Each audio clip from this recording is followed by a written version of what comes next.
বলছি আপুকে বলে তো কি আমার বাসায় সবাই রাজি, তুমি জানো কারো কোনো প্রবলেম নাই।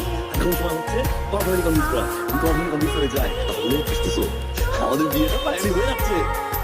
এবার যদি মিথ্যা বলছো, মিথ্যা না, আমি নিজে তোমার সিম তুলবো, সিম তুলে সবাইকে ফোন দিয়ে বলবো যে তুমি আমাকে বিয়ে করছো। মনে থাকবে যেন। আচ্ছা কখন থাকবে? আসসালামু আলাইকুম আঙ্কেল। ওয়ালাইকুম আসসালাম, কেমন আছেন? আলহামদুলিল্লাহ ভালো আছি। আমাদের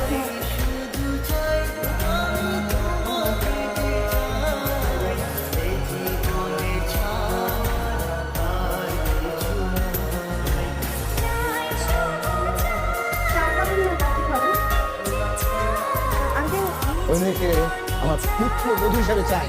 তুই যে মেয়েটাকে ভালোবাসো শেষ 30 বছর তার মায়ের সাথে আমার প্রেম ছিল।